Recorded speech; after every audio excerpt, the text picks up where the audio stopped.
Good morning everyone. Class 12 के syllabus में algebra वाले पोर्शन में यूनिट नंबर जो कि 2 है आपका, उसका लेसन 3 है मैट्रिक्स व्यू। इसी से हम स्टार्ट करने वाले हैं। तो हमारा जो मैट्रिक्स का टॉपिक है वो सबसे पहले हम देख लेते हैं, इसका थोड़ा इंट्रोडक्शन पार्ट हम देख लेते हैं, उसको कवर कर लेते हैं कि जो मैट्रिक्स है वो एग्जिस्टेंस में कैसे आया, किन्होंने दिया, ये सब हम देख लेते हैं। ठीक, तो मैट्रिक्स का कॉन्सेप्ट सबसे पहले एक ब्रिटिश मैथमेटिशियन जिनका नाम है आर्थर केली, उन्होंने इसको हाईलाइट किया था। उन्होंने अपने मैथमेटिकल कॉन्सेप्ट में इस मैट्रिक्स को यूज़ किया था सबसे पहले। देन इसके बाद हमारे एक फिजिशियन जो कि बहुत जाने माने फिजिशियन हैं, हाइजेनबर्ग, उन्होंने अपने क्वांटम थ्योरी में मैट्रिक्स के कॉन्सेप्ट को यूज़ किया और फिर धीरे धीरे मैट्रिक्स का यूज़ हमारे मैथमेटिक्स में, फिज़िक्स में, मनोविज्ञान में, साइकोलॉजीज़ वगैरह में, हर फील्ड में धीरे धीरे इसका यूज़ होने लगा। ठीक, तो ये तो हो गई मैट्रिक्स के एग्जिस्टेंस की बात। और सबसे बड़ी चीज़ कि मैट्रिक्स का जो यूज़ है वो डाटा कलेक्शन के लिए किया जाता है। तो वो डाटा कलेक्शन के लिए मैट्रिक्स का यूज़ कैसे किया जाता है वो मैं आपको आगे वीडियो में बताऊँगी। तो सबसे पहले हम देख लेते हैं कि मैट्रिक्स का डेफिनेशन क्या होता है, मैट्रिक्स क्या चीज़ होती है। ठीक, तो जो हमारा मैट्रिक्स है वो देखिए क्या है डेफिनेशन इसका। Matrix is a rectangular array of numbers which could be real और कॉम्प्लेक्स। ओके, मैट्रिक्स जो होता है वो एक रेक्टेंगुलर एरे होता है ऑफ नंबर्स का, जो कि रियल भी हो सकते हैं और कॉम्प्लेक्स भी हो सकते हैं, ना। रियल नंबर हो या फिर कॉम्प्लेक्स नंबर हो, दोनों हो सकते हैं। और अगर ये नंबर्स एक रेक्टेंगुलर एरे में अरेंज्ड हों तब इनको हम मैट्रिक्स कह सकते हैं। ठीक, आगे देखते हैं कि इसका प्रेजेंटेशन कैसे होता है मैट्रिक्स का। तो प्रेजेंटेशन ऑफ मैट्रिक्स क्या होता है देखते हैं कि a matrix is denoted by any capital letter of English alphabet like ABC, K etcetera.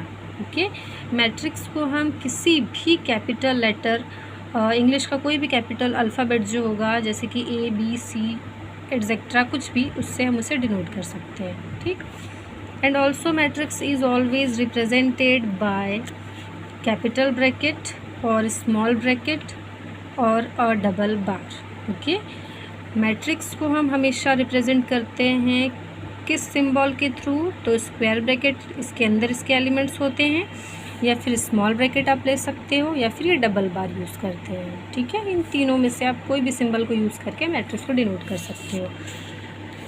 आगे बढ़ते हैं इसमें। देखिए यहाँ पर हम छोटा सा एक एग्ज़ाम्पल यहाँ पे हम ऐड कर देते हैं। एग्ज़ाम्पल देख लेते हैं क्या होगा। जैसा कि मैंने आपको बताया अभी कि मैट्रिक्स के एलिमेंट को हम इस स्क्वायर ब्रैकेट में या फिर स्मॉल या फिर इस डबल बार में यूज़ कर सकते हैं। तो लिख सकते हैं। तो देखो मैं यहाँ पे स्क्वायर ब्रैकेट यूज़ कर रही हूँ। ठीक है, एक स्क्वायर ब्रैकेट मैंने ले लिया है। अब इस स्क्वायर ब्रैकेट में मैं यहाँ पे एलिमेंट्स की एंट्री कर रही हूँ। ठीक, सपोज़ मैंने यहाँ पे 2 लिया, यहाँ पे 3 लिया, ये हो गया 4, ये हो गया 6। ओके, तो ये हमारा एक मैट्रिक्स बन गया है। देख सकते हैं आप, ये एक रेक्टेंगुलर शेप में दिख रहा है। और इस एरे का मीनिंग क्या होता है, रेक्टेंगुलर एरे मीन्स होता है क्रम, जिस क्रम में लिखा हो, मतलब एक के नीचे एक नंबर है। देख सकते हैं आप, ऐसा नहीं कि यहाँ पे 2 है तो यहाँ पे हम 3 लिख दिए, यहाँ पे हम 6, कहीं भी ऐसा नहीं है। एक एरे होना चाहिए, एक पंक्ति होनी चाहिए, एक क्रम होना चाहिए। ठीक है, तो यही हमारा डेफिनेशन था जो बेसिक था। और इसका रिप्रेजेंटेशन आप देख चुके हैं कि इसको स्क्वायर ब्रैकेट में मैंने यहाँ पे रिप्रेजेंट किया हुआ है। और इसका नेमिंग जब हम करते हैं तो हम यहाँ पे कैपिटल ए लिख सकते हैं, where A is a given matrix. ABC alphabet का कोई भी आप लेटर यूज़ कर सकते हैं। ठीक है, तो ये तो हमारा सिंपली ये हो गया। आगे बढ़ते हैं हम। तो जनरल फॉर्म ऑफ मैट्राइसिस। ठीक है, तो जो मैट्रिक्स होता है उसका जनरल फॉर्म हमेशा इससे दिया जाता है। इसको याद रखेंगे आप, आपको इसको लर्न करना होगा। A इक्वल्स टू क्या होता है, AIJ। ठीक है, इसको स्क्वायर ब्रैकेट के अंदर लिखते हैं। तो ये हो गया हमारा ये हमारा एलिमेंट होता है मैट्रिक्स का। Where I represents number of rows, जहाँ पर ये जो I है वो क्या रिप्रेजेंट करता है, नंबर ऑफ रोज़, कितने रो हैं मैट्रिक्स में वो रिप्रेजेंट करता है। And J represent number of columns, और ये जो J है वो क्या रिप्रेजेंट करता है, कॉलम्स। ठीक है, तो ये हमारा बेसिक और जनरल फॉर्म होता है। यानी कि कोई भी मैट्रिक्स अगर आप A से डिनोट करते हो तो उसके जो जनरल एलिमेंट्स होंगे वो AIJ टाइप्स के होंगे, जहाँ पे I जो है वो रो को रिप्रेजेंट करता है और J जो है वो कॉलम को रिप्रेजेंट करता है। तो आप एक छोटा सा कीवर्ड याद कर लेंगे यहाँ पर, RC। क्या याद कर लेंगे, RC। ओके, रो और कॉलम। आगे हम नेक्स्ट टॉपिक पे बढ़ते हैं। तो देखिए expansion of general form of matrix. यहाँ जो मैंने आपको जनरल फॉर्म बताया इसको एक्सपांड कर देते हैं हम, ठीक है। तो इसको एक्सपांशन कैसा होता है वो देख लेते हैं। यहाँ पे मैंने आपको बताया था कि आई जो है वो आपको नंबर ऑफ़ रोज़ को बताता है और जो जे है वो नंबर ऑफ़ कॉलम्स को बताता है। तो हम एक्सपांड करेंगे यहाँ पर। देखिए तो रो और कॉलम्स का बेसिक आपको समझना बहुत ज़रूरी है। देखिए सबसे पहले मैं आपको थोड़ा रो और कॉलम में अगर आप कंफ्यूज हैं तो मैं आपको एक्सप्लेन कर दूँ कि इससे हम कहते हैं रो, ठीक है। ये आपका क्या कहलाता है, row. This is first row, this is second row, this is third row, okay. और ये जो आपकी वर्टिकल लाइंस होती हैं ये आपका कहलाता है कॉलम, ओके। ये क्या कहलाता है, column. This is first column, this is second column, this is third column, ठीक है। कॉन्सेप्ट क्लियर है। तो आप क्लियर रखेंगे कि ये रो की लाइंस होती हैं और ये कॉलम्स होती हैं इस तरीके से, ठीक है। तो अब हम इसको एक्सपांड करेंगे। तो एक्सपांशन देखेंगे आप कैसा होता है जनरल फॉर्म का। ये एक्सपांसन आपका हो जाएगा, सबसे फर्स्ट एलिमेंट है। देखिए यहाँ पे हम ए लिख देंगे, ए। अब देखो ये फर्स्ट हमारा रो होगा तो इसलिए हम यहाँ पे लिख देंगे 1, ठीक है। ये फर्स्ट रो हो गया हमारा। और कॉलम भी कैसा है हमारा, ये फर्स्ट कॉलम होगा तो यहाँ पे 1 1 लिख देते हैं। इसका मीनिंग क्या हुआ कि ये जो A11 है वो फर्स्ट रो का और फर्स्ट कॉलम का फर्स्ट एलिमेंट है, ठीक है। अब यहाँ पे थोड़ा आगे बढ़ते हैं। सेकंड एलिमेंट जो हमारा होगा वो क्या होगा, ए फर्स्ट रो। देखो रो अभी भी फर्स्ट है बट यहाँ पे जो कॉलम है वो कितना हो गया, ये फर्स्ट कॉलम और ये सेकंड कॉलम। तो यहाँ पे हम क्या लिखेंगे, 2, ठीक। वैसे ही और आगे बढ़ेंगे तो क्या हो जाएगा, यहाँ पे ए हो गया और ये क्या हो जाएगा आपका, फर्स्ट रो तो है, रो तो फर्स्ट है बट कॉलम क्या है, थर्ड। तो ऐसे ही सपोज समझ लो, बहुत जनरल फॉर्म हम ले रहे हैं ना, तो बहुत सारे एलिमेंट्स हैं इसमें। तो हमारा क्या हो जाएगा यहाँ पे, ये तो 1 ही होगा सबके लिए क्योंकि फर्स्ट रो है। बट जो कॉलम है वो कहाँ तक हो जाएगा, सपोज n ले लो आप, नंबर ऑफ क्या हो जाएगा यहाँ पे, n हो जाएगा। वैसे ही आगे बढ़ते हैं हम यहाँ पे। तो यहाँ नीचे हम सेकेंड एलिमेंट ले रहे हैं, देखो। तो ये हो गया ए। अब ये हमारा क्या है, सेकेंड रो। ये फर्स्ट रो हो गया, अब ये सेकेंड रो। तो यहाँ पे क्या हो जाएगा, 2 हो जाएगा।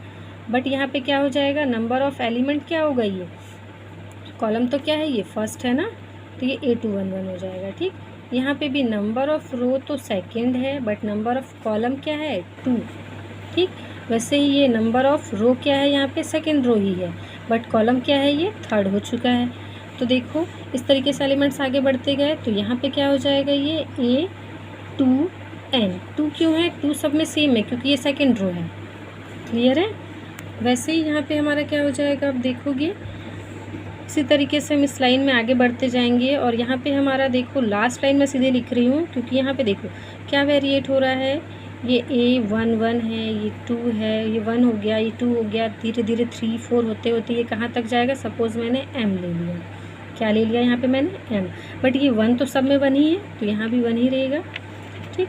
वैसे यहाँ पे ये क्या हो जाएगा आपका, ये देखो M, क्योंकि 1 2 चेंज हो रहा है बट यहाँ पे 2 2 सेम है तो यहाँ पे 2 हो गया। वैसे यहाँ पे क्या हो जाएगा, M हो जाएगा और ये 3 हो जाएगा, डैश डैश अप टू सोन। यहाँ पर जब हम लास्ट एलिमेंट में पहुँचेंगे तो देखो 1 2 जो चेंज होते जा रहा है उसे हमने किससे डिनोट किया है, M से। तो ये M हो गया और ये N क्या है, सेम है, ठीक है। तो ये हो गया आपका general form of matrix complete हो गया। अब यहाँ पे हम वेयर क्या हो गया, देखो वेयर I इक्वल्स टू है ना, I equals to 1 2 3 up to SN। हमने इसको क्या नाम दे दिया, M। अगर ये लास्ट तक जा रहा है मान लो, क्योंकि नंबर्स तो फाइनाइट होते ही नहीं हैं, तो यहाँ पे हम 1 2 3 4 कुछ भी ले सकते हैं, आगे तक जा सकता है ये। तो यहाँ पे मैंने इसको M से रिप्लेस कर दिया। तो ये हो गया हमारा M और इस तरीके से ये क्या हो गया हमारा लास्ट एलिमेंट AMN, ठीक। तो ये जो हमारा M और N है यही इस मैट्रिक्स का क्या कहलाता है, ऑर्डर।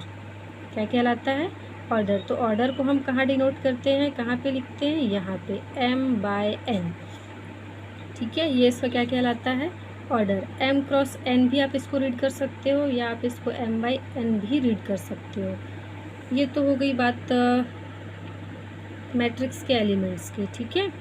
अब हम यहाँ पे मैं आपको बता दूँ कि ये जो सारे एलिमेंट्स आप देख रहे हो, इनको हम क्या कहते हैं, इनको हम एलिमेंट्स कहते हैं, या फिर इनको हम